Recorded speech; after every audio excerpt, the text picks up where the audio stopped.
Isang mahirap na dalaga ang nagbayad ng pamasahe sa bus para sa isang milyonaryo gamit ang huling barya niya. Ang nangyari pagkatapos ay ikinagulat ng lahat. Pero bago tayo magsimula sa kwento, mag-iwan muna kayo ng komento sa ibaba at sabihin kung saan kayo nanonood. Tara pakinggan ang kwento. Si Antonio Mendoza ay nagmamaneho sa lungsod. Abala ang isip sa mga gawain para sa araw na iyon. Sandali siyang nawalan ng pokus at bigla siyang lumiko sa isang makitid at tahimik na kalsada na hindi niya kilala. Bago pa niya malaman kung paano bumalik sa tamang daan, isang grupo ng mga magnanakaw ang pumalibot sa kanyang sasakyan. Pinababa siya ng mga ito habang tutok ang baril, itinaas niya ang kamay at iniwan ang lahat. Ilang minuto lang, nakatayo na siyang mag-isa sa bangketa. Wala na ang kanyang kotse, pitaka at telepono.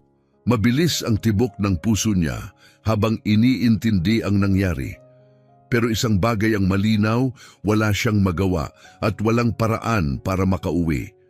Huminga siya ng malalim at nagsimulang maglakad patungo sa mas malaking kalsada, umaasang makahanap ng tulong. Naghahanap siya ng taxi pero wala.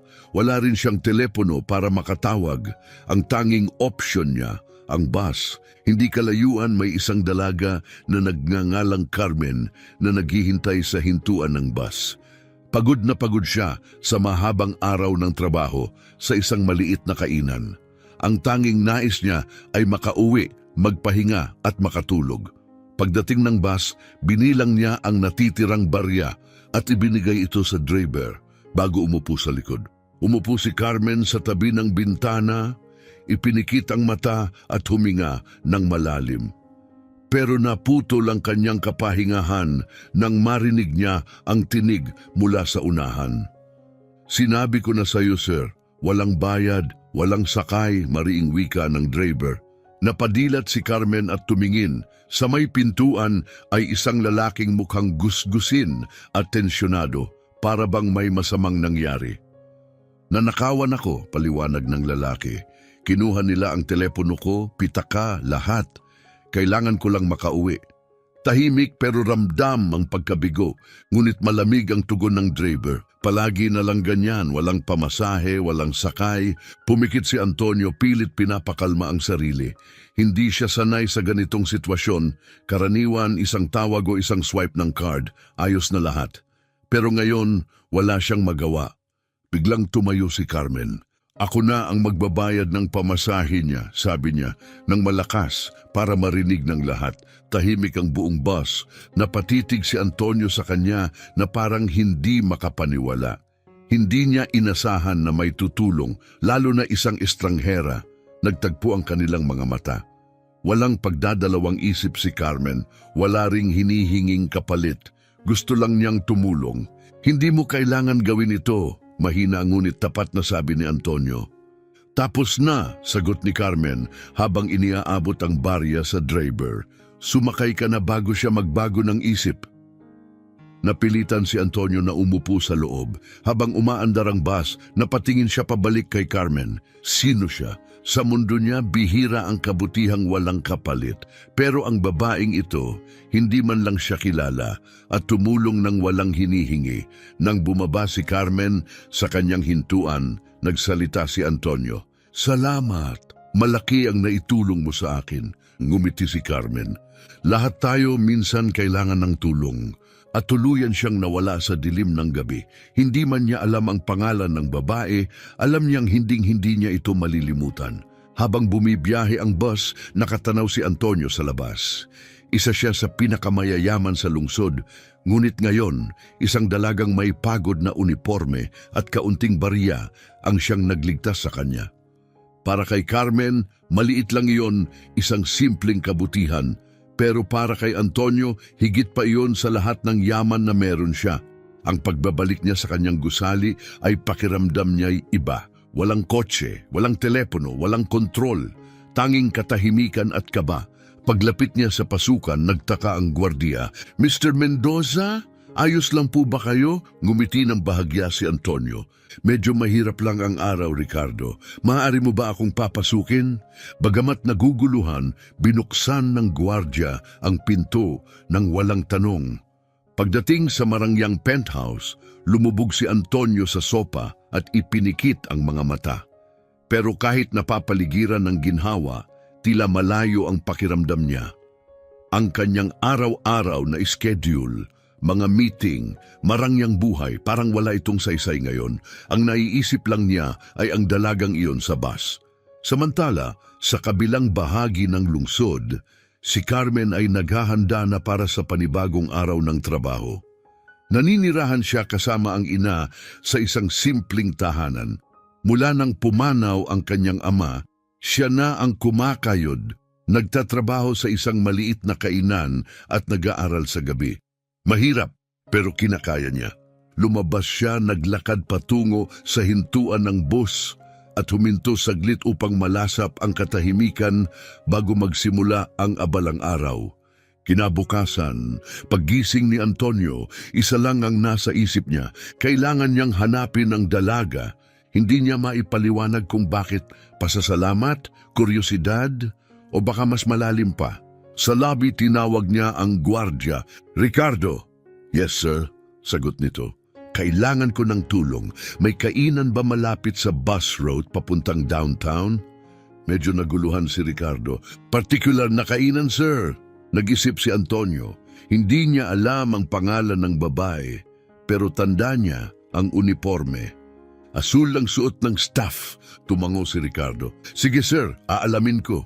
Ilang oras ang lumipas, tumunog ang maliit na kampana habang pumasok si Antonio sa isang kainan.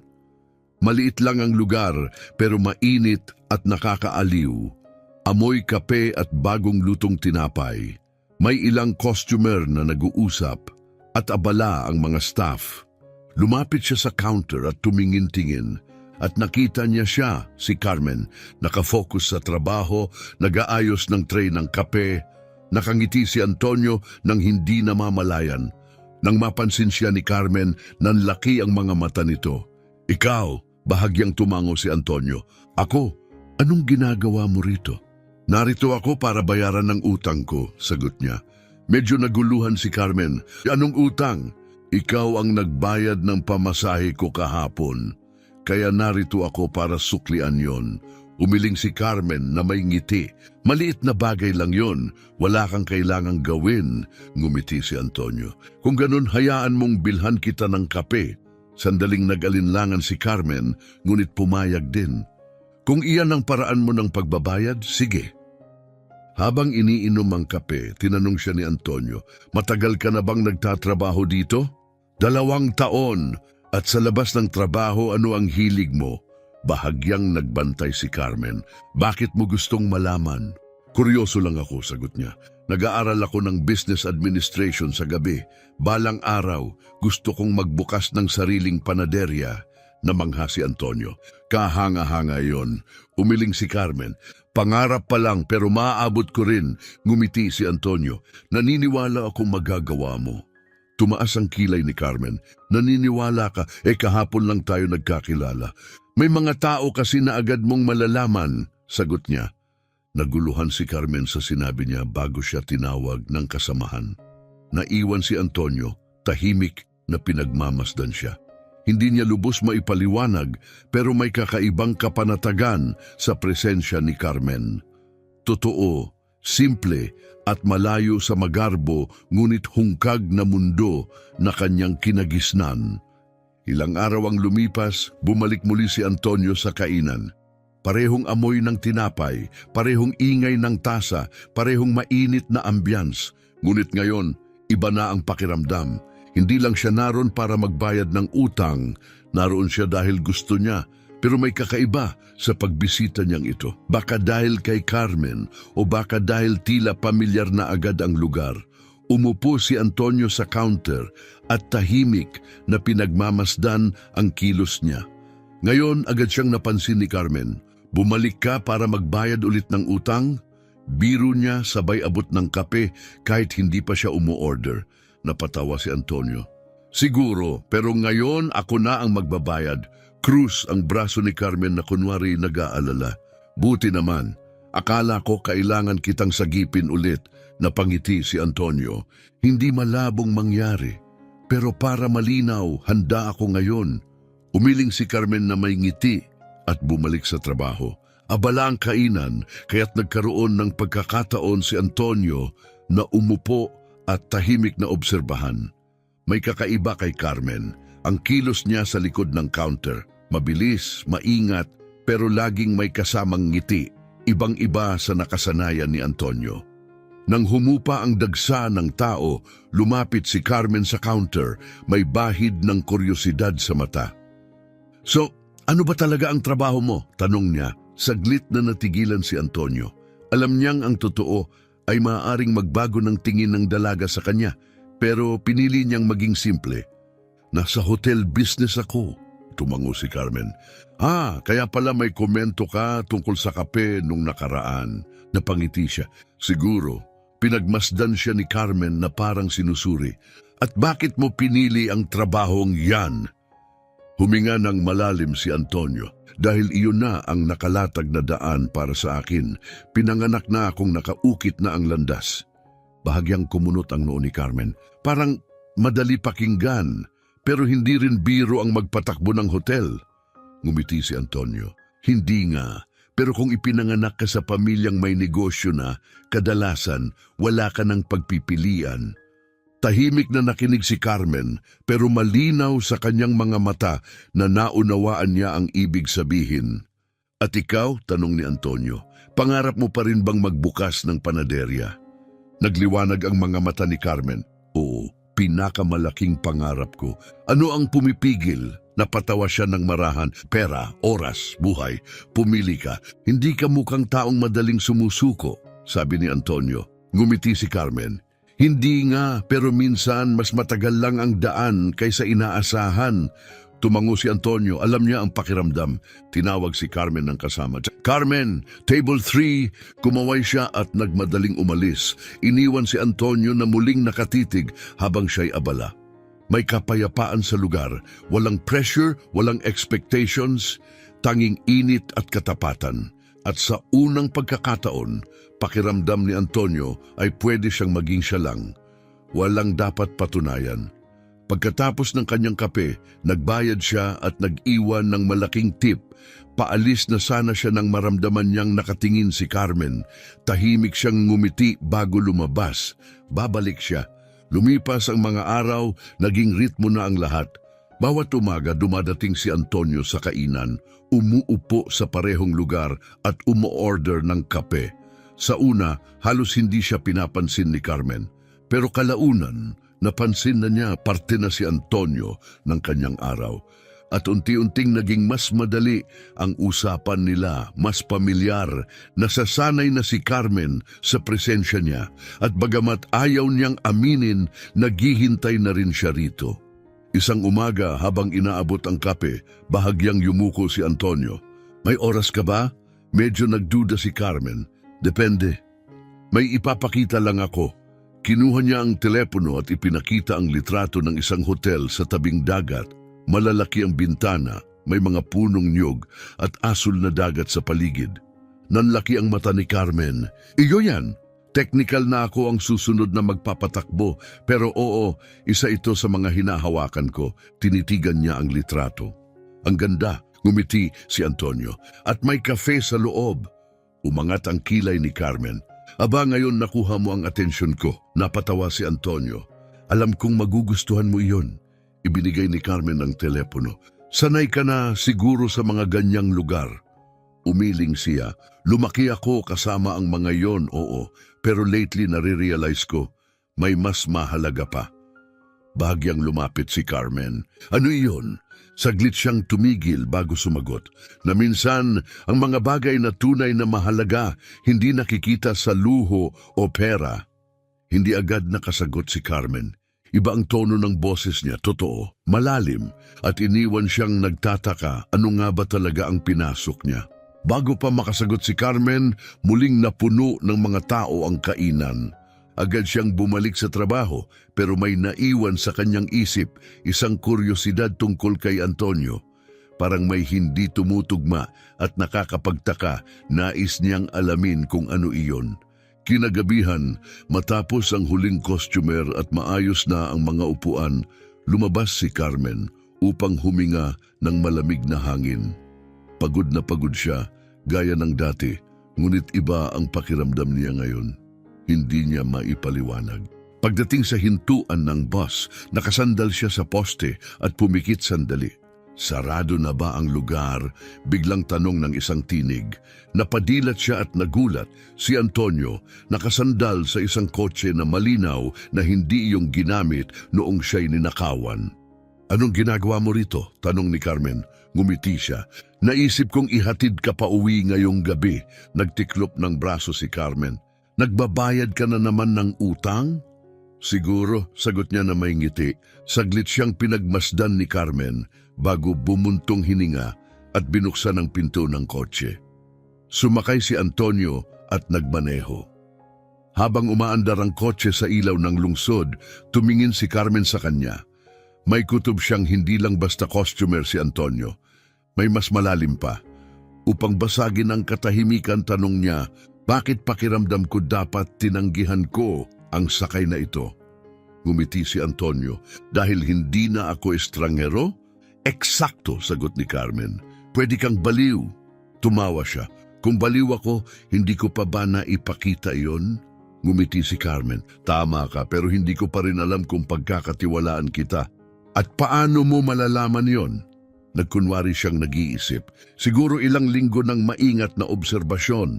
Linggo? Tumawa si Antonio. Matagal iyon. Ang tiwala matagal mabuo, sagot ni Carmen. Tumango siya. Tama ka! Pagliko nila sa isang tahimik na kalsada, malapit na sila sa bahay ni Carmen. At ikaw? Tanong niya. Saan ka nakatira? Sandali siyang nag-atubili bago sumagot. Downtown. Isa sa mga magagarbong gusali na nadaanan ko sa bus. Siguro, pinagmasdan siya ni Carmen. Mahilig kang maging misteryoso, no? Ngumiti si Antonio.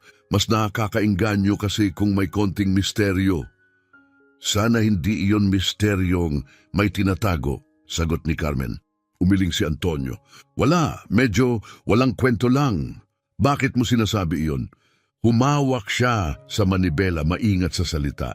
Dahil sa halos buong buhay ko, sinusunod ko lang ang daang itinakda ng iba.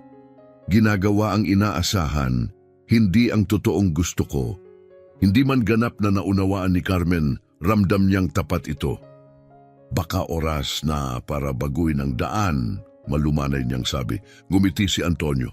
Baka nga, dumating sila sa bahay ni Carmen, isang simpleng tahanan na may maliit na balkonahe.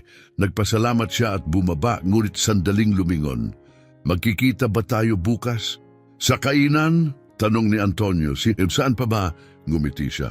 Oo, nandun ako. Ngumiti rin si Carmen habang papasok sa bahay. Kinabukasan, muling tumunog ang maliit na kampana sa kainan. Si Antonio, gaya ng dati, umupo sa counter. Tumingin si Carmen na tila inaasahan na ito. Totoo ka palang tumutupad sa salita. Palagi, sagot niya. At ngayong araw, handa na akong sumubok ng bago. Tumawid ang kilay ni Carmen. Hindi na lang kape, ngumiti si Antonio. Eksakto, may re-recommenda ka ba? Pinag-aralan siya ni Carmen. Para kang taong nangangailangan ng malakas pero makinis. Matapang pero hindi mapait. Komplimento ba iyon o insulto? Biro ni Antonio. Obserbasyon lang, sagot niya.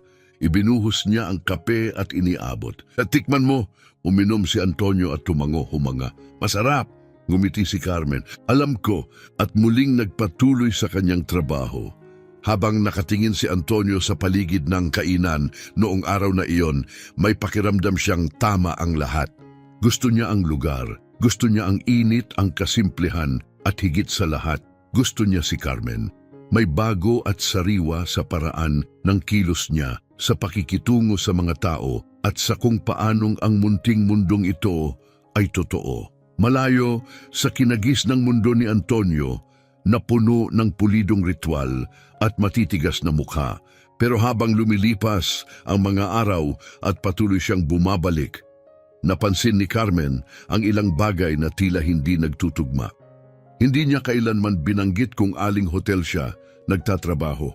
Lagi lang niyang sinasabing nasa hotel industry siya, walang pangalan, walang detalye.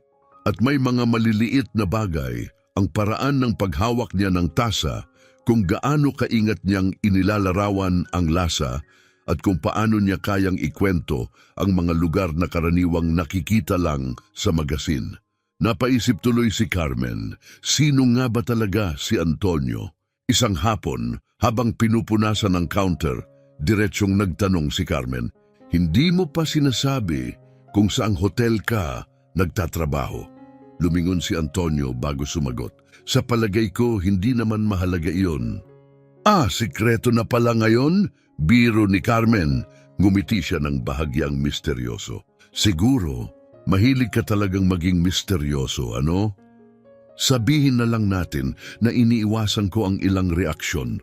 Naging seryoso ang tingin ni Carmen. Anong klaseng reaksyon? Huminga ng malalim si Antonio.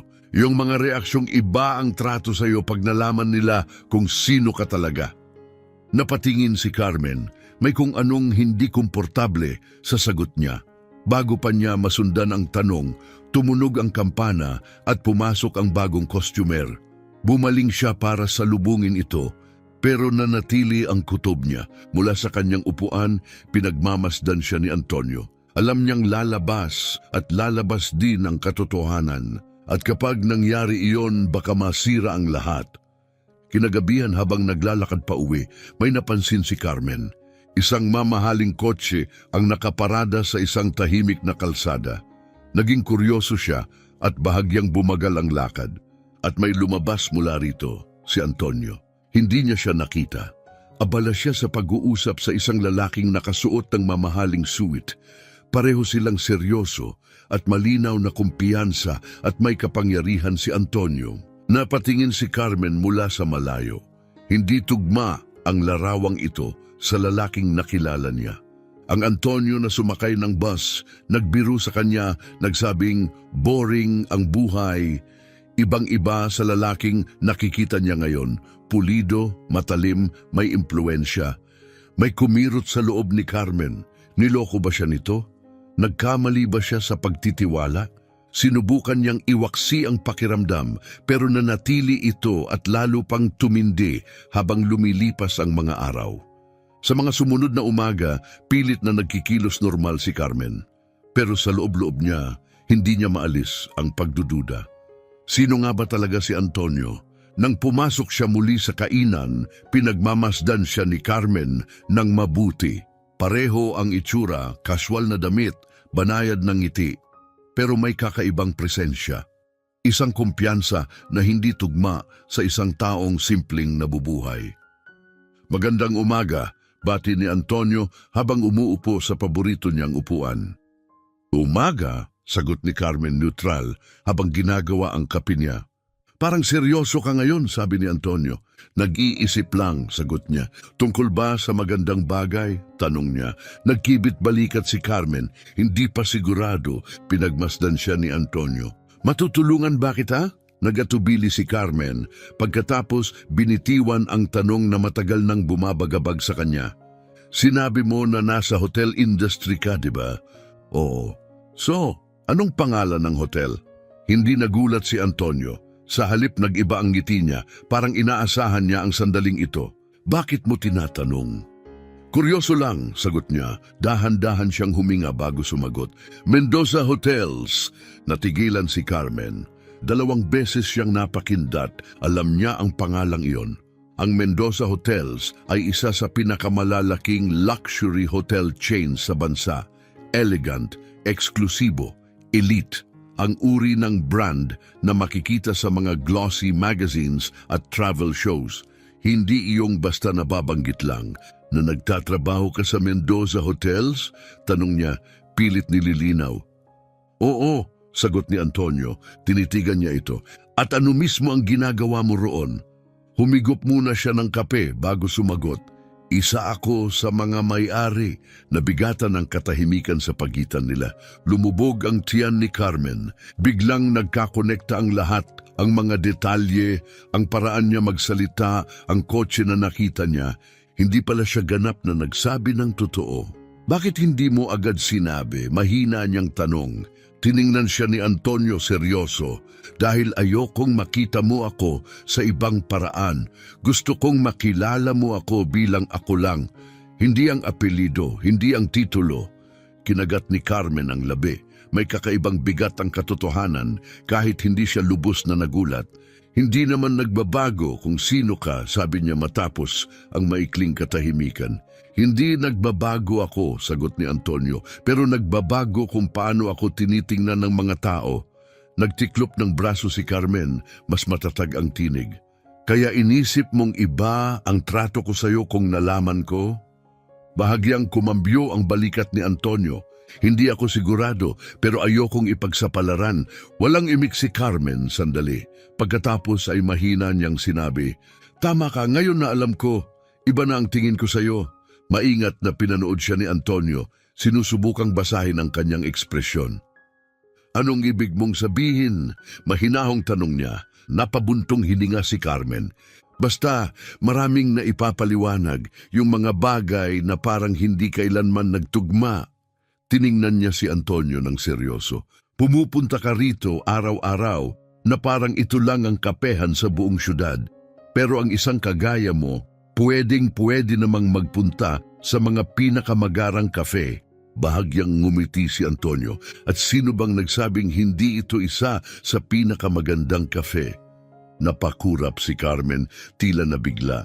"Gusto mo talaga rito?" "Gusto ko." Hindi niya alam kung paano sasagot.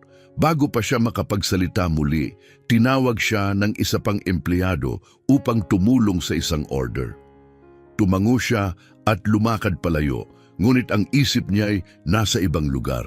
Kinagabihan, habang palabas si Carmen mula sa kainan, napansin niya ang isang pamilyar na figura sa gilid ng kalsada. Nakasandal ng pabalagbag sa kanyang sasakyan, hinihintay siya ni Antonio. Huminto siya at nag-krus ang mga braso. "Sinusundan mo na ba ako ngayon?" Tumawa ito. "Sabihin na lang nating umaasa akong tatanggap ka ulit ng alok na ihatid kita." Bahagyang pinasimangutan siya ni Carmen. "Depende, nagtatago ka pa rin ba ng mga bagay?" Itinaas ni Antonio ang kanyang mga kamay na kangiti. "Pangako, tapat na mula ngayon."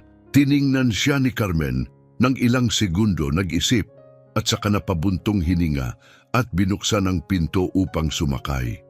Habang bumabaybay sila sa kalsada at kumikislap ang mga ilaw ng lungsod, sinulyapan siya ni Antonio. "Galit ka ba sa akin?" Napatawa ng kaunti si Carmen. "Hindi ko alam. Parang sinusubukan ko lang intindihin ka. Ibig kong sabihin, bakit may isang tulad mo na gugustuhin tratuhin na parang ordinaryong tao?" Hindi inalis ni Antonio ang paningin sa daan habang sumagot. "Dahil minsan, ang pagiging ordinaryo ang mas totoo, mas tunay." Lumingon si Carmen upang pagmasdan siya. "Ano ba talaga ang hinahanap mo?" Hindi siya agad sumagot. Umabot ang katahimikan sa pagitan nila. "Hinahanap ko pa rin ang sagot," sa wakas ay sabi niya. Hindi alam ni Carmen kung ano ang isasagot, ngunit ang katahimikan ay hindi tensyonado, kundi mapayapa, puno ng pagninilay. Pagkarating sa bahay, sandaling nag-atubili si Carmen bago buksan ang pinto. "Salamat sa pagsakay." "Kailanman," sagot ni Antonio. Bumaba siya, ngunit huminto sandali sa bangketa at muling tumingin sa sasakyan. Tahimik pa ring nakatingin si Antonio. Gabi na at nakahiga si Carmen sa kama, nakatitig sa kisame, malalim ang iniisip. May nagbabago sa kalooban niya at sa kung anong paraan, si Antonio ay bahagi ng pagbabagong iyon. Kinabukasan, pilit niyang inalis sa isip si Antonio. Abala siya sa trabaho, pero ang katotohanan tungkol sa kanya, kung sino talaga siya, ay mabigat pa rin sa puso niya. Hindi ito tungkol sa pera, hindi iyon ang nakagugulo sa kanya. Ang gumugulo sa kanya ay ang pakiramdam na may tinago si Antonio.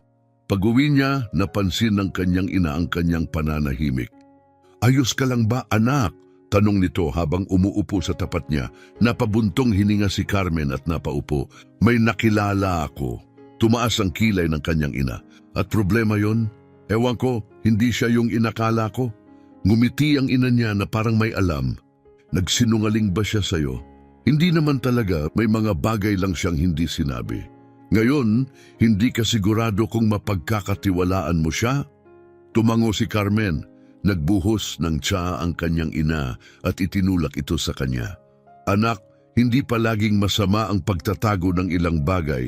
Minsan, takot lang sila, takot na husgahan bago pa sila lubusang makilala. Napakagat sa labi si Carmen, nag-aalangan. Siguro nga, pero ewan ko pa rin, kinabukasan ng umaga, muling dumating si Antonio sa diner. Tama sa oras. Inaakala ni Carmen na darating siya pero may kakaiba sa kanya ngayon. May bigat sa ekspresyon niya, parang may bumabagabag sa isip. Ipinagtimpla siya ni Carmen ng kape at yumuko sa counter. Ayos ka lang ba? Mabagal na hinalo ni Antonio ang kape, saka tumango. Iniisip ko pa rin yung sinabi mo kahapon. Tungkol saan? Tungkol sa pagtatago ng kung sino talaga ako. Nag-cruise ng mga braso si Carmen, naghihintay. Huminga ng malalim si Antonio. Tama ka, dapat sinabi ko agad sa'yo. Napakurap si Carmen, tila nagulat sa katapatan. Hindi tungkol sa pera mo, Antonio, mahina niyang sabi. Parang may mahalagang bahagi ka na hindi ko nakita. Tumango si Antonio. Alam ko, siguro nga may tinago ako dahil sa totoo lang, parang hindi sa akin ang buhay ko. Napakunot ang noo ni Carmen. Anong ibig mong sabihin? Uminom muna siya ng kaunti bago sumagot. Mula pagkabata lahat ay nakaplano na. Saan ako mag-aaral? Sino ang dapat kong samahan? Pati trabaho ko. Lahat nakasentro sa kumpanya. Tiningnan siya ni Carmen ng maingat. At ayaw mo ng ganon. Ayaw kong mapalibutan ng mga taong pera o pangalan ko lang ang mahalaga. Ayaw kong mabuhay sa mundong walang nagtatanong kung ano ba talaga ang nararamdaman ko. Tahimik si Carmen sandali, pinroseso ang lahat. Kaya ka napunta rito, tanong niya. Bahagyang ngumiti si Antonio, totoo at payapa. Siguro nga, napatawa ng mahina si Carmen. At anong nakita mo rito? Tiningnan siya ni Antonio sa mata, hawak ang tasa. Isang bagay na totoo. Nagtagal ang tingin niya rito, hindi niya inasahan ang sagot. Pero sa kaibuturan niya, may kung anong nadama. At sa sandaling iyon, ang pagitan nila ay naging mas tapat kaysa dati. Bago pa man makasagot si Carmen, sa taos-pusong sinabi ni Antonio, tinawag ng isang customer ang kanyang pangalan. Lumingon siya palayo, pero nanatili sa isip niya ang kanilang pag-uusap. Parang himig na paulit-ulit na bumabalik. Kahit na matapos ang kanyang shift, dala-dala pa rin niya ang sandaling iyon. Paglabas niya sa malamig na hangin ng gabi, nakita niyang muli si Antonio, nakaabang, nakasandal sa kanyang sasakyan. Nag-cruise ng mga braso si Carmen at tiningnan siya. Nagiging routine na ito, alam mo ba? Ngumiti si Antonio. Akala ko nga nasanay ka na. Paano kung sabihin kong gusto kong maglakad pa uwi mag-isa ngayong gabi? Rerespetuhin ko yon, sagot niya ng kalmado. Tinitigan siya ni Carmen sandali, saka ngumiti at binuksan ang pinto ng sasakyan. Pero sa tingin ko, sasakay na rin ako. Lalong lumawak ang ngiti ni Antonio habang umaandar ang makina. Ngunit sa pagkakataong ito, iba ang pakiramdam ng biyahe. Mas magaan. Anumang tensyon ang namamagitan sa kanila noon ay tila nawala na. Pinalitan ng isang tahimik na kasundo ang hindi na kailangang bigkasin. Gusto mong dumaan muna sa ibang lugar bago kita ihatid? Tanong ni Antonio nang walang gaanong pagpaplano. Tumaas ang kilay ni Carmen. Saan naman tayo pupunta? Ngumiti siya. Surpresa ito. Nag-atubili si Carmen pero sa huli ay tumango. Sige, surpresahin mo ako. Ilang minutong biyahe lang at narating nila ang isang maliit at tahimik na parke, maliwanag sa ilaw ng mga antigong poste. Sa gitna may isang gazebo na nakaharap sa isang kalmadong lawa. May mga upuang nakahilera sa gilid nito. Bumaba si Carmen, gulat sa ganda ng lugar. Hindi ko pa nakita ang lugar na to dati. Hindi kasi ito kilala ng karamihan, sagot ni Antonio. Dito ako madalas kapag gusto kong luminaw ang isip. Naglakad sila papunta sa isang upuan at naupo. Kumikinang ang tubig sa ilalim ng ilaw, gumuguhit ng maliliit na alon sa ibabaw. Lumingon si Carmen, mahinahong nagtanong, "Anong iniisip mo ngayong gabi?" Tiningnan siya ni Antonio, tahimik ngunit tiyak ang tinig. Na ito ang pinakamagandang nangyari sa buhay ko sa matagal na panahon. Nagningning ang mga mata ni Carmen, ngunit muling ibinalik ang tingin sa lawa. Tahimik silang naupo, hindi dahil sa kakulangan ng sasabihin, kundi dahil hindi ito kailangan. May saysay ang katahimikan. Nang ihatid siya ni Antonio, may nagbago sa pagitan nila. Pagkapasok sa bahay, isinara ni Carmen ang pinto, ngunit nanatiling nakasandal dito, ramdam ang mabilis na tibok ng kanyang puso. Sa labas, nanatili si Antonio sa loob ng sasakyan, pinagmamasdan ang kanyang bahay sa salamin. At sa unang pagkakataon, inamin niya sa sarili, nahuhulog na siya, pero hindi niya alam kung handa siyang maging ganun kahina. Ito'y hindi isang bagay na kaya niyang kontrolin. At iyon ang pinaka-nakakatakot sa lahat. Ilang araw ang lumipas, pinilit ni Carmen na bumalik sa normal na takbo ng buhay. Pero hindi niya maalis sa damdamin ang pagbabago sa kanyang sarili. Ang dating simpleng kuryosidad ay lumalim. At kahit ayaw pa niyang aminin, alam ng puso niya. Patuloy na dumarating si Antonio bawat umaga, umuupo sa dati niyang pwesto. Ngumiti, nakikipagkwentuhan, humihigop ng kape. Pero ngayon, iba na ang tingin ni Carmen sa kanya. Alam na niya kung sino talaga ito, kaya bawat kilos, bawat salita, may bigat. Ang kinis ng kanyang kilos, ang kontrolado niyang tinig at ang tila inensayong paraan ng pagsasalita. Gusto pa rin ni Carmen paniwalaan ang lalaking nakilala niya sa bus. Pero may isang bulong sa puso niya, may mga bagay pa siyang hindi alam. At dumating ang pagbabagong iyon. Habang naglilinis siya ng mesa, narinig niya ang boses mula sa TV sa itaas. Ang negosyanteng si Antonio Mendoza ay namataan kagabi sa isang high-profile event na ginanap sa isa sa mga pag-aari ng Mendoza Hotels. Nanigas ang kanyang katawan. Lumingon siya sa screen, nandoon siya, nakatuksedo, napapaligiran ng media at mga ehekutibo, ngumingiti sa harap ng kamera. Ayon sa mga ulat, siya na ang inaasahang susunod na presidente ng kumpanya. Nabalaho ang hininga ni Carmen.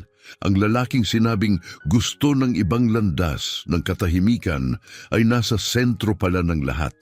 Halos mabitawan niya ang hawak na plato.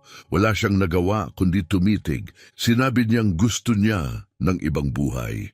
Sinabi niyang ayaw niya ng mundong ginagabayan ng yaman. Pero ngayon yakap-yakap ito.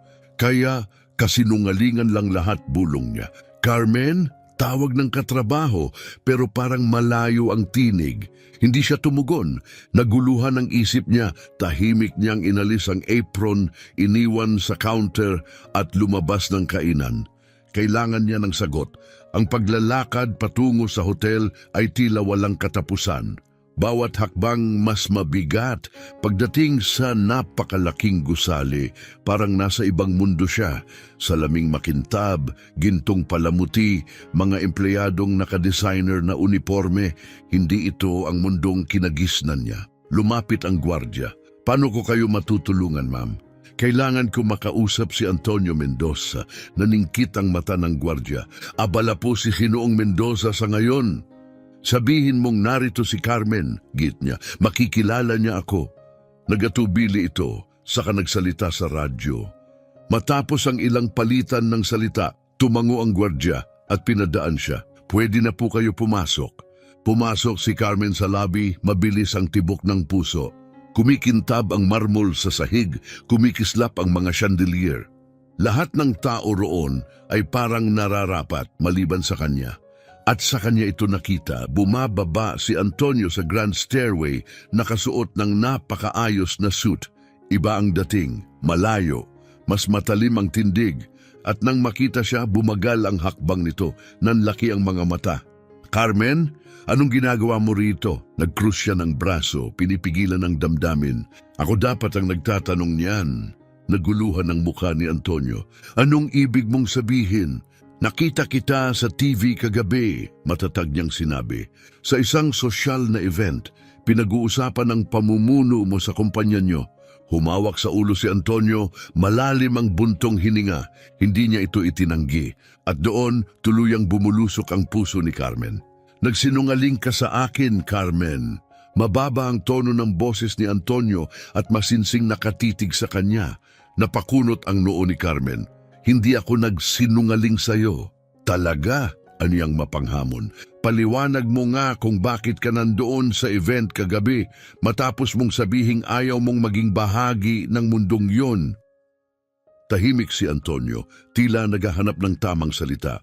Wala akong pagpipilian. Lagi namang may pagpipilian, mariing sagot ni Carmen habang unti-unting sumisikip ang dibdib. Tinitigan siya ni Antonio, mabigat ang katahimikan sa kanyang mga mata. Pinaniwala mo akong iba ka, bulong ni Carmen, na gusto mo ng isang bagay na totoo? Gusto ko, Carmen. Bakit parang hindi yun ang nararamdaman ko? Tanong niya, nanginginig ang tinig. Lumapit si Antonio, marahang inabot ang kanyang kamay.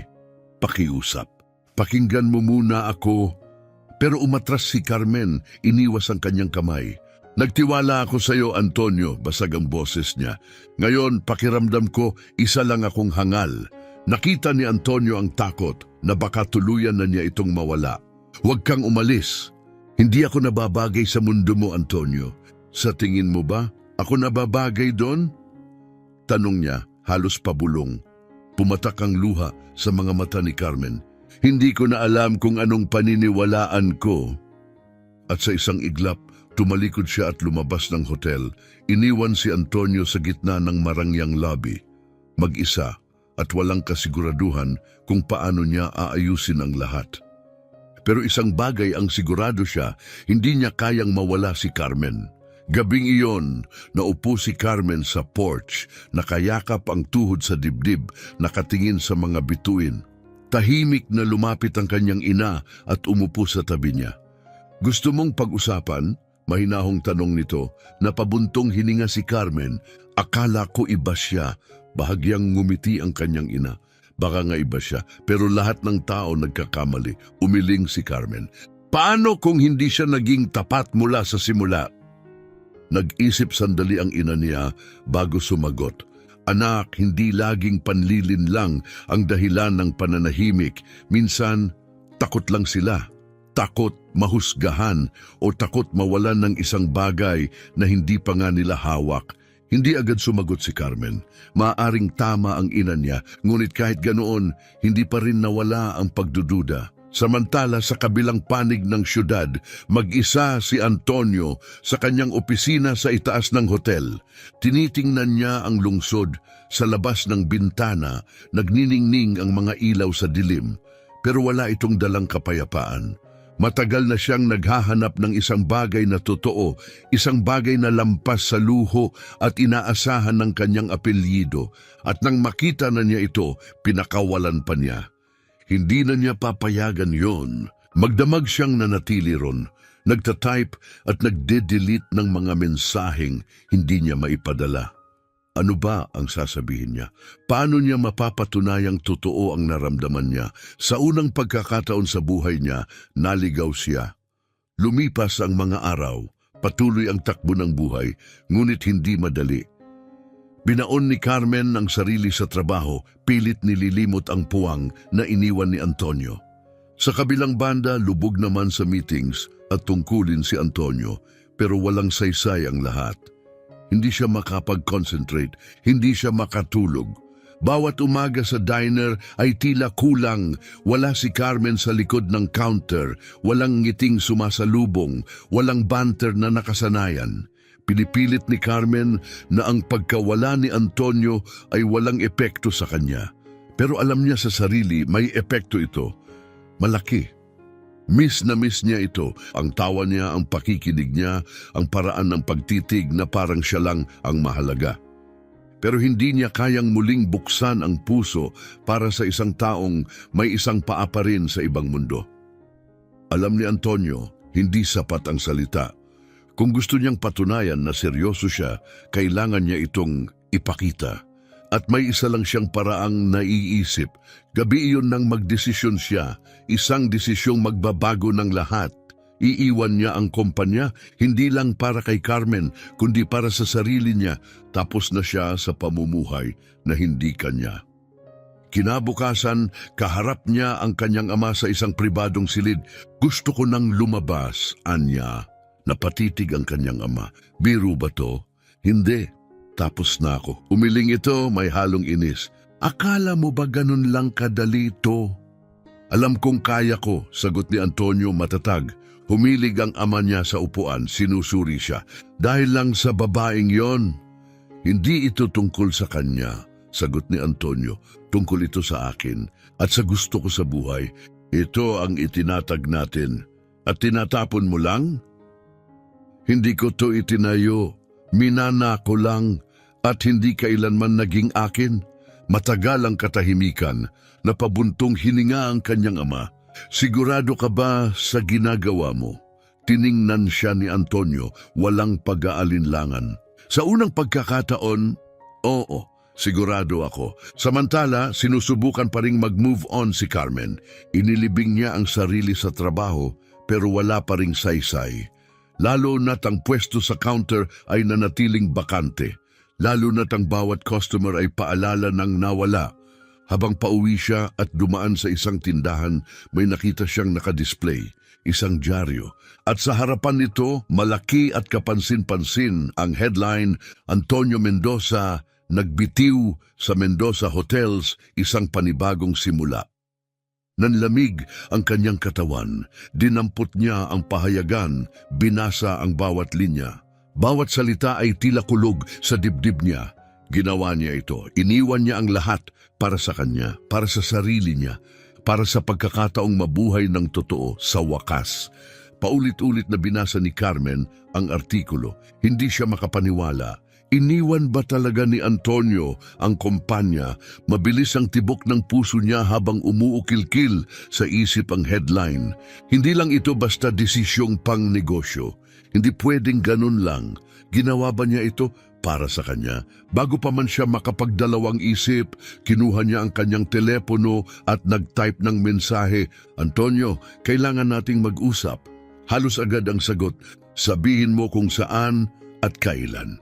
Tinitigan ni Carmen ang screen, saka nag-type muli, doon sa cafe malapit sa parke. Pagdating ni Carmen sa cafe, halos walang tao. Pinili niya ang mesa sa tabi ng bintana at naupo, bahagyang nanginginig ang mga kamay. Makalipas ang ilang minuto, bumukas ang pinto at dumating na siya. Si Antonio ay nakasuot ng simpleng damit, seryoso ang ekspresyon ngunit kalmado. May kung anong bago sa kanya, mas magaan ang aura na para bang tinanggalan ng bigat ng isang pangalan. Lumapit siya at naupo sa tapat ni Carmen. Ilang sandali ang katahimikan sa pagitan nila. Sa wakas, si Carmen ang unang nagsalita. Iniwan mo talaga ang kumpanya? Tumango si Antonio. Oo. Bakit?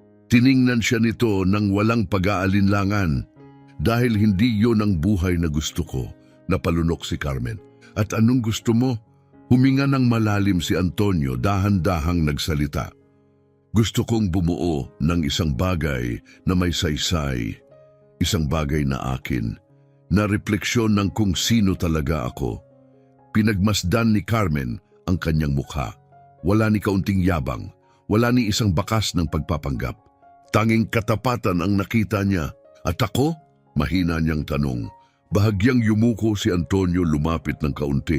Mahalaga ka sa akin, Carmen. Noon pa man, napahinto sa paghinga si Carmen. Hindi ako sigurado noon kung mapagkakatiwalaan kita, amin niya. At ngayon, matagal siyang hindi nakasagot. Saka siya napabuntong hininga. Ngayon, gusto kong subukan. Dahan-dahang sumilay ang ngiti sa mukha ni Antonio.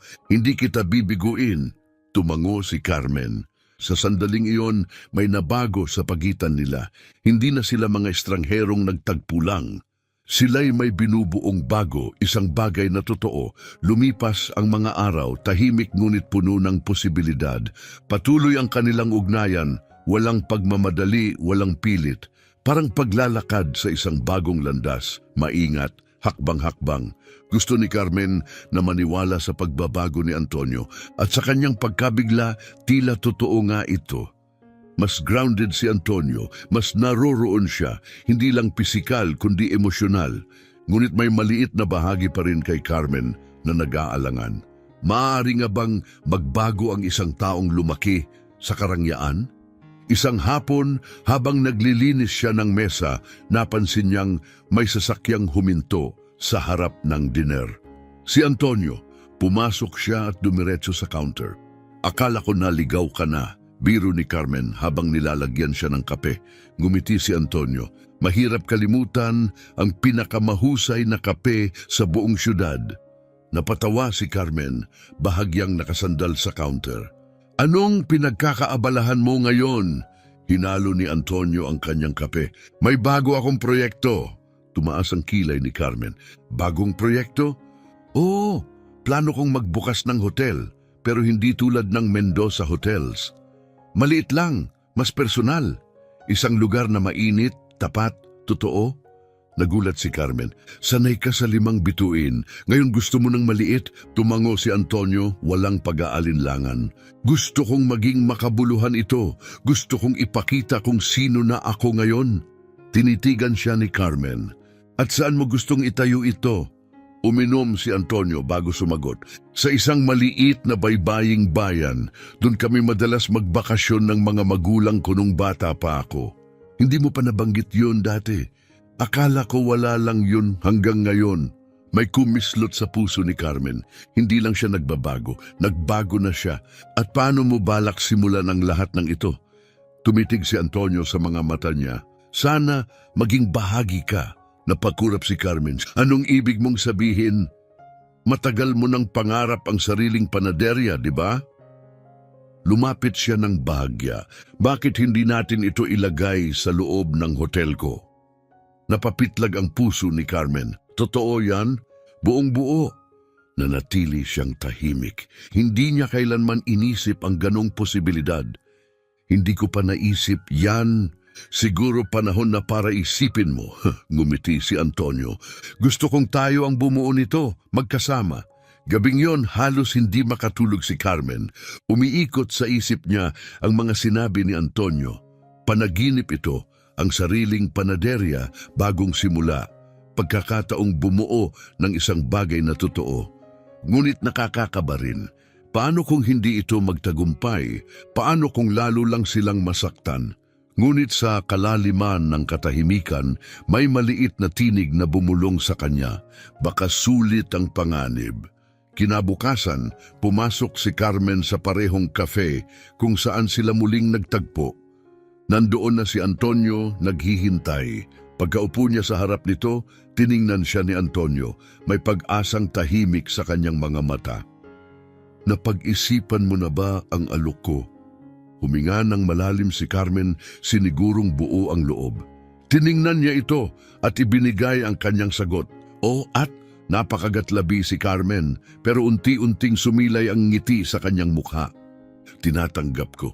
Nagliwanag ang mga mata ni Antonio. Wala nang alinlangan sa kasiyahang naramdaman. Sigurado ka?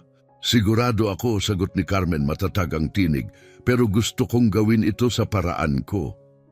Bahagyang ngumiti si Antonio. Simulat sa pool, paraan mo naman ito, Carmen. Napatawa siya ng mahina, mas magaan ang pakiramdam kaysa dati. Ibig sabihin, may plano na tayo. Oo, tugon ni Antonio, may plano talaga tayo. Sa sandaling iyon, alam ni Carmen, magbabago na ang buhay niya sa paraang hindi niya kailanman inakalang posible.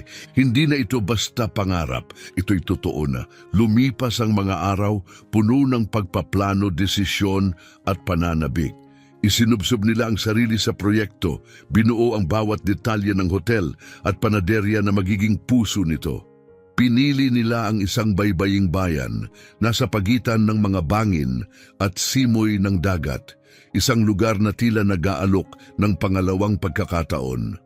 Para kay Carmen, ang ideya ng pag-alis sa syudad, ang tanging lugar na kilala niya, ay nakakatakot at nakakapanabik ng sabay.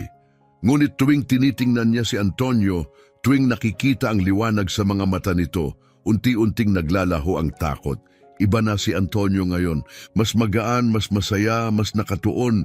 Sa unang pagkakataon, hindi siya sumusunod sa landas ng iba, gumagawa siya ng sarili niyang daan.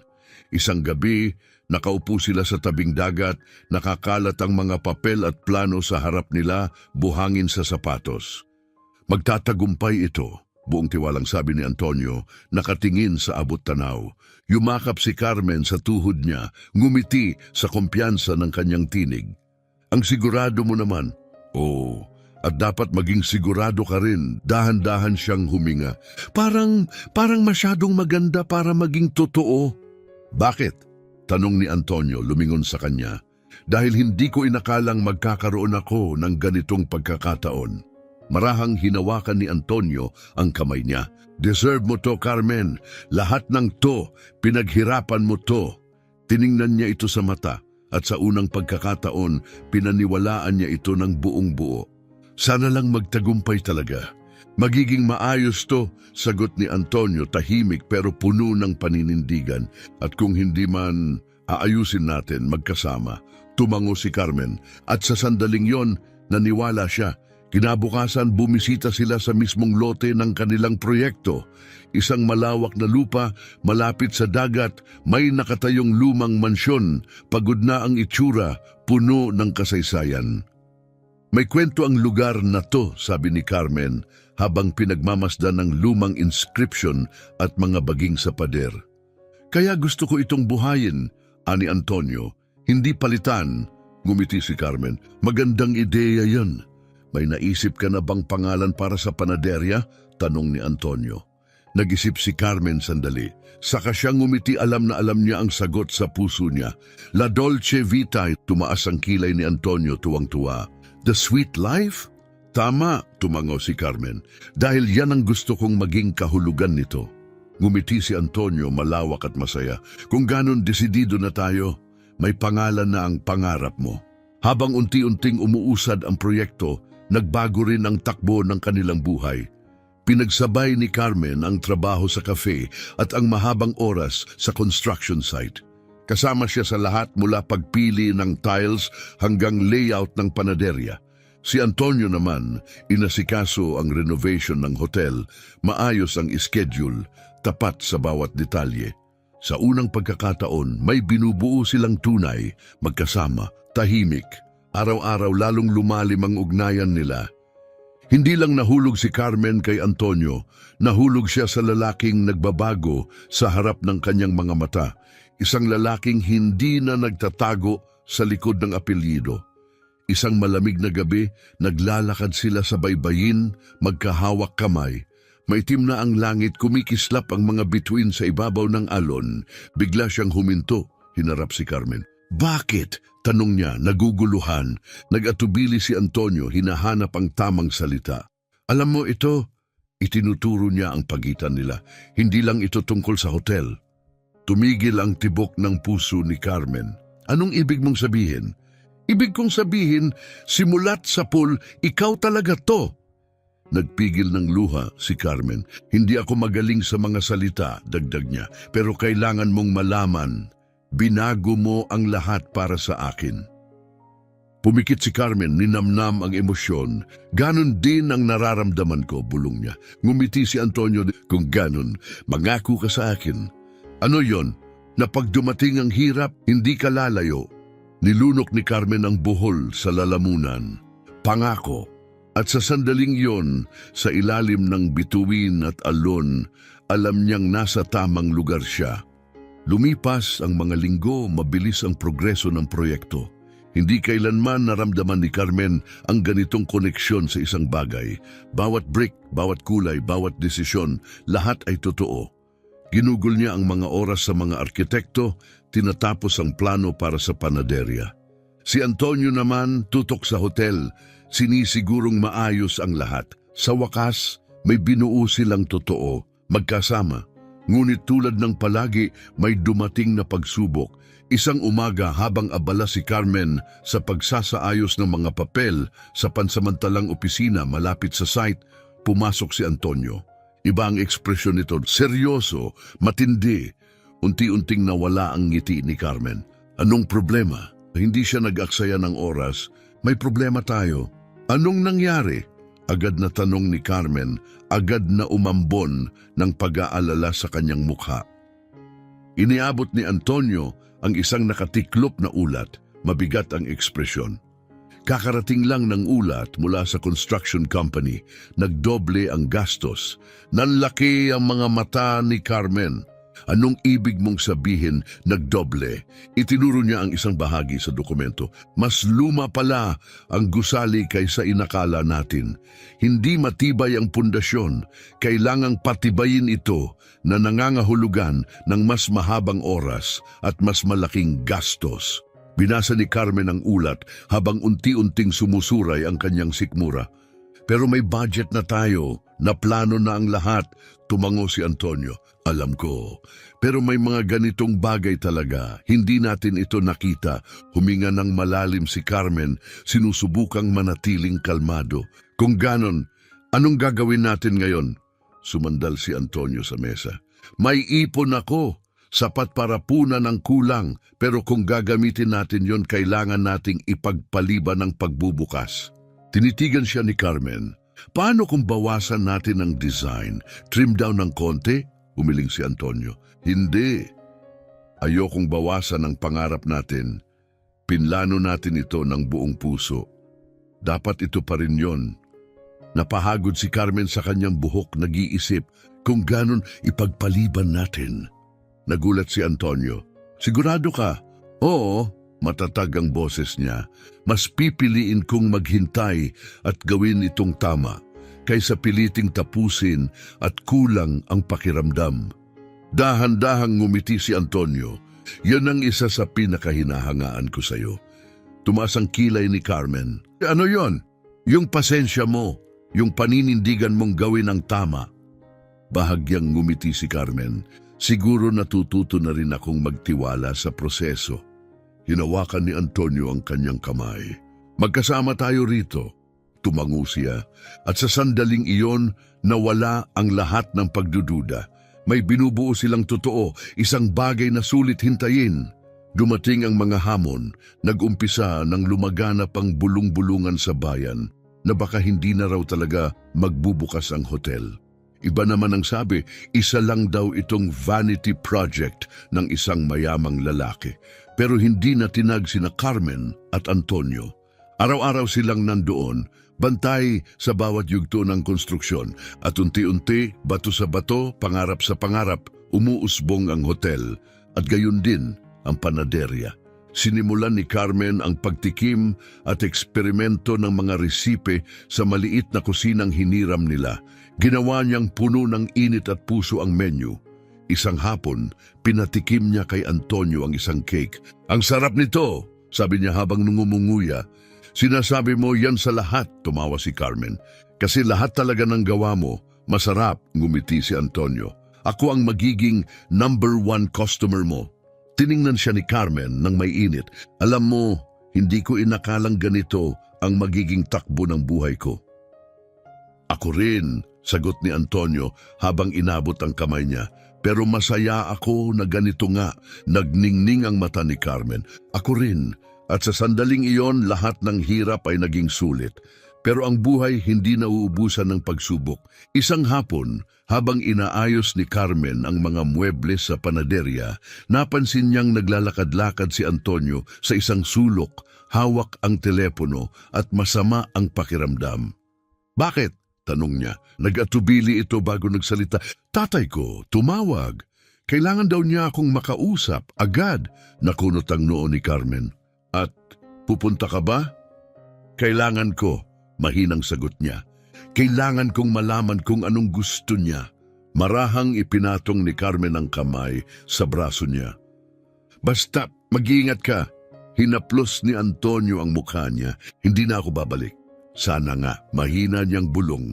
Hinalikan ni Antonio ang kanyang noo at umalis. Ngunit sa loob ni Carmen, may kaba, pakiramdam niyang may mababago. Makalipas ang ilang oras, bumalik si Antonio. Mas seryoso ang kanyang mukha. Anong nangyari? Tanong ni Carmen. Umupo siya sa tabi niya, mabigat ang katawan. Gusto niyang bumalik ako sa kumpanya. Sabi niya, sinasayang ko raw ang oras ko. Tinatapon ko raw ang isang kinabukasang pinapangarap ng iba.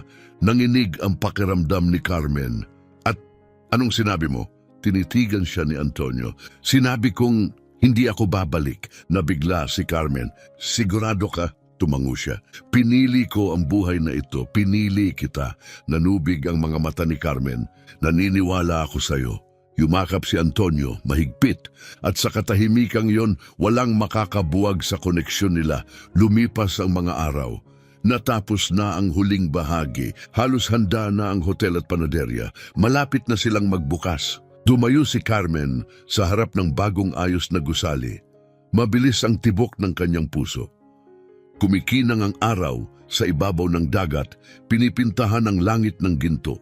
Nagawa nila. Nagawa niya. Mula sa isang pagkakataong pagkikita sa bus hanggang sa pagbuo ng isang pangarap sa tabi ng dagat. At sa unang pagkakataon, alam ni Carmen, hindi lang ito bagong simula. Ito ang simula ng totoong buhay nila. Isang banayad na simoy ng hangin ang lumipad mula sa dagat. Dala-dala ang masarap na amoy ng bagong timplang kape at maiinit na tinapay mula sa panaderya. Nakatayo si Carmen sa labas ng gusaling kakatapos lang ipagawa. Tumataas baba ang kanyang dibdib, puno ng damdamin, hindi lang ito gusali. Isa itong simbolo ng lahat ng pinagdaanan at pinaglaban niya.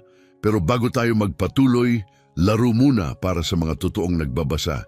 I-type mo ang hotdog sa comments. Alam ng tunay kung bakit. Ngayon, balik tayo sa kwento. Matapos ang mga buwang walang pahingang pagtatrabaho, sa wakas ay bukas na ang hotel at panaderya.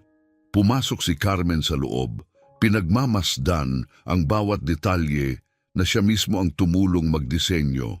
Malalaking bintana ang nagbibigay ng natural na liwanag, ang mga mesa ay maayos at elegante. At ang halimuyak ng mga pastries na siya mismo ang nagluto ay nagpaparamdam na tulad ng tahanan ang buong lugar. Sa kabila ng kalye, si Antonio ay nakikipagpulong sa ilang staff, pinaplansya ang mga huling detalye. Kalma siya, mas buo, mas buhay. Nang tumawid siya at lumapit kay Carmen, ngumiti ito. Mukhang nagawa nga natin. Mahina ngunit masaya ang sabi ni Carmen. Hindi lang natin ginawa, sagot ni Antonio, hinahawakan ang kamay niya. May nabuo tayong espesyal. Huminga ng malalim si Carmen. Kinakabahan ako. Bakit? Paano kung walang dumating? Paano kung hindi magtagumpay? Pinisil ni Antonio ang kanyang kamay. Magtiwala ka, magiging kamangha-mangha ito. Ngumiti si Carmen, unti-unting napapawi ang kaba. Pagdating ng tanghali, binuksan ang mga pinto. At ang pangarap nila'y naging totoo. Unti-unting napuno ang panaderya, may mga bisitang curious at masigla. Abala si Carmen sa kusina, gumagawa ng kape at tinapay, pasulyap-sulyap sa mga nakaupo at ngumingiti. Grabe, ang sarap ng lemon pie na to. Ito ang pinakamasarap na kape sa tagal ng panahon.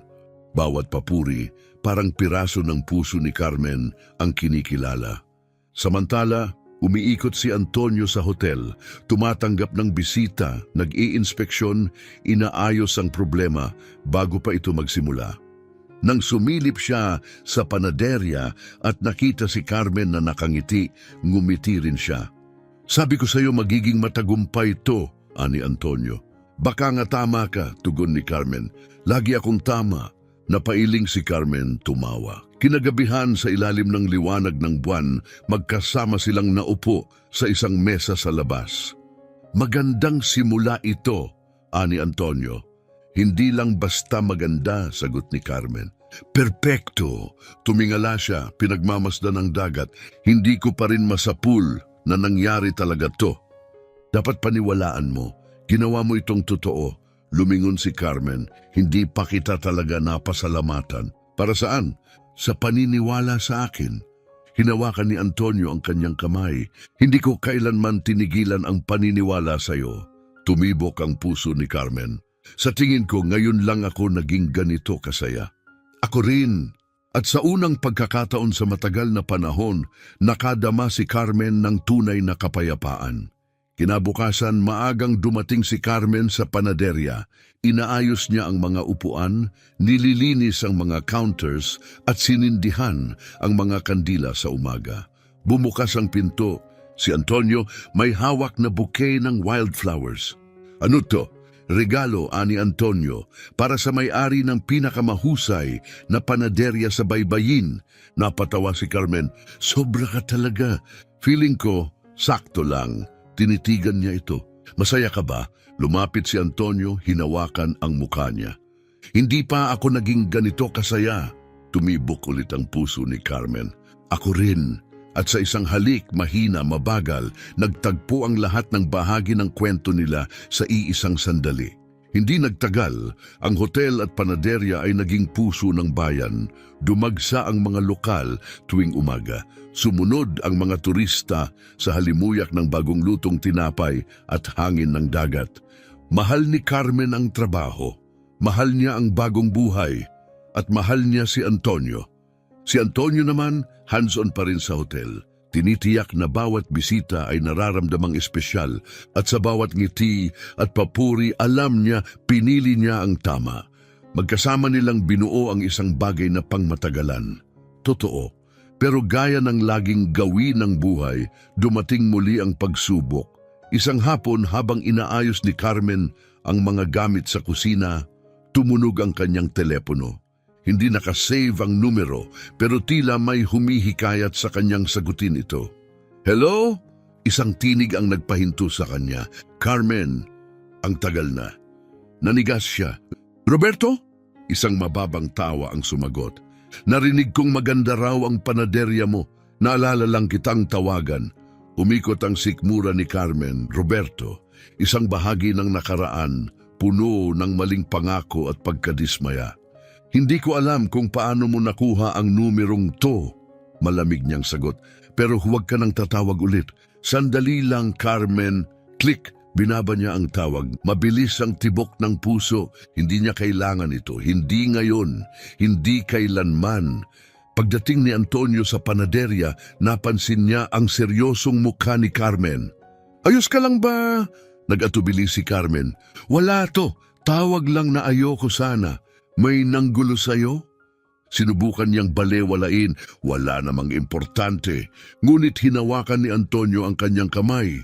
Kung may nakasakit sa'yo, gusto kong malaman. Huminga si Carmen, ex ko. Nanahimik si Antonio. May gusto siya? Hindi ko alam at wala akong pakialam. Tumango si Antonio pero nakita ni Carmen ang paninigas ng panga nito. Nagtitiwala ka sa akin, di ba? Tanong ni Carmen. Oo, syempre. Kung ganon wala kang dapat alalahanin, gumiti si Antonio. Pero alam ni Carmen hindi niya ito bibitawan. Gabing iyon, habang tinatapos ni Carmen ang pag-aayos ng panaderya, tahimik na naghihintay si Antonio sa labas, malalim ang iniisip. Nagyakap ang kanyang mga braso, saka nagsalita. May ipapangako sana ako sa iyo. Lumingon si Carmen may halong pagtataka. Ano yon? Na hinding-hindi mo hahayaang sirain ng lalaking yon ang nakaraan mo, ang lahat ng pinagsamahan natin. Bahagyang napakunot ang noo ni Carmen. Antonio, wala na siyang halaga. Isa siyang bahagi ng nakaraan na matagal ko nang isinara. Pero bakit ganun pa rin ang epekto niya sa'yo? Tumingin si Carmen sa malayo, mahina ang tinig dahil may mga bahagi ng nakaraan na mahirap kalimutan. Lumapit si Antonio at hinawakan ang kamay niya. Bitawan mo na. May bago na tayong binubuo ngayon. Nagtagpo ang kanilang mga mata, mas malambot, mas totoo. At kasama ka ba sa hinaharap na yon? Ngumiti si Antonio. Kung gusto mo, Huminga ng malalim si Carmen at pinisil ang kamay niya. Gusto ko. Sa sandaling iyon, nawala ang kapangyarihan ng nakaraan. Ang mahalaga na lang ay kung ano ang susunod. At alam niya kung sino ang gusto niyang makasama sa landas na iyon. Pagsapit ng dilim, tinanglaw ng apoy ng araw ang kalangitan ng mga kulay kahel at ginto. Sa tahimik na panaderya, inayos ni Carmen ang mga huling detalye, naglalagay ng tray, naglilinis ng counter, tinatama ang mga display. Ang amoy ng asukal at maalat na simoy ng dagat ay sumasabay sa hangin. Pumasok si Antonio, nakasandal sa counter, may tahimik ng ngiti. Pagod ka na ba? Kaunti lang, ngiti ni Carmen, may buntong hininga. Pero sulit lahat, nakikita niya ang liwanag sa mga mata nito. Alam kong magiging ganito ito. Hindi ko mararating to kung wala ka. Hinawakan ni Antonio ang kamay niya. Mararating mo pa rin. Pero masaya akong magkasama nating naabot ito. Wala nang ibang tunog kundi ang alon sa malayo. Huminga ng malalim si Antonio, tila may sasabihin. Carmen, naiisip mo ba ang hinaharap? Anong ibig mong sabihin? Ngumiti siya. Naiisip mo ba tayong magkasama 10 taon mula ngayon? 20? Hanggang tumanda tayo? Tumibok ang puso ni Carmen. Oo, sagot niya, walang pag-aalinlangan. Hinugot ni Antonio ang isang kahon mula sa bulsa at lumuhod. Tumigil ang mundo. Nabigla si Carmen, nanginginig ang puso. Carmen, nanginginig ang tinig ni Antonio. Mula noong binayaran mo ang pamasahe ko sa bus, may nagbago. Hindi ko alam noon, pero alam ko na ngayon. Babaguhin mo ang buhay ko. Namumuo ang luha sa kanyang mata. Ipinakita mo sa akin na ang kaligayahan ay hindi pera o imahe, kundi ang araw-araw na may kahulugan kasama ang taong mahal mo. At ikaw yon. Binuksan niya ang kahon, isang simpleng, eleganteng singsing. Gusto kong bumuo ng buhay kasama ka, sa hirap, sa ginhawa. Pakakasalan mo ba ako? Oo, bulong ni Carmen, nanginginig ang boses. Oo, nang paulit-ulit. Isinuot ni Antonio ang singsing. Tumayo siya, niyakap si Carmen ng mahigpit. Sumabog ang palakpakan. Ang ilang natitirang bisita, pati mga staff, halos maiyak sa tuwa. Mahal na mahal kita, bulong ni Carmen. Mas mahal kita, sagot niya bago siya halikan. Isang halik na puno ng kasaysayan, sakit, tagumpay at kinabukasan. Ilang buwan ang lumipas, ikinasal sila sa isang payak, ngunit napakagandang seremonya sa tabi ng dagat. May altar na kahoy, pinalamutian ng puting bulaklak. Mahinang hampas ng alon, malamig na hangin, parang kwentong ginuhit ng tadhana. Lumakad si Carmen sa aisle, magaan ang suot, mahangin ang kilos. Sa altar nakatayo si Antonio, hindi inaalis ang tingin sa kanya, puno ng pag-ibig, panahon na ng panata. Antonio, Carmen, akala ko noon nasa akin na ang lahat, pero na-realize ko, wala akong totoo. Ipinakita mo sa akin na ang yaman ng buhay ay nasa simpleng sandali, sa tunay na koneksyon. Carmen, Antonio, tinuruan mo akong maniwala sa isang bagay na akala ko ay imposible. Hindi ka lang naniwala sa akin, nagsimula ka ng buhay kasama ko. Binuo mo ito kasama ko. Ikaw ang pinakamagandang sorpresa ng buhay ko. At ngayon, ikaw na rin ang habang buhay ko. Nagpalitan sila ng singsing. Sa ilalim ng bukas na langit, sa tabi ng dagat, hinalikan nila ang isa't isa. Isang pangakong sinelyuhan ng hangin, ng alon at ng wagas na pag-ibig. Pangako kong mananatili sa tabi mo, bulong ni Carmen, sa bawat pagsubok, bawat tagumpay, bawat tahimik na sandali. Nagpipigil ng luha si Antonio pero nagsalita na ang kanyang ngiti.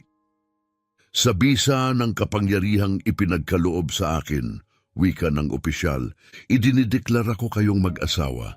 Hinalikan ni Antonio si Carmen, isang halik na may dalang panghabambuhay.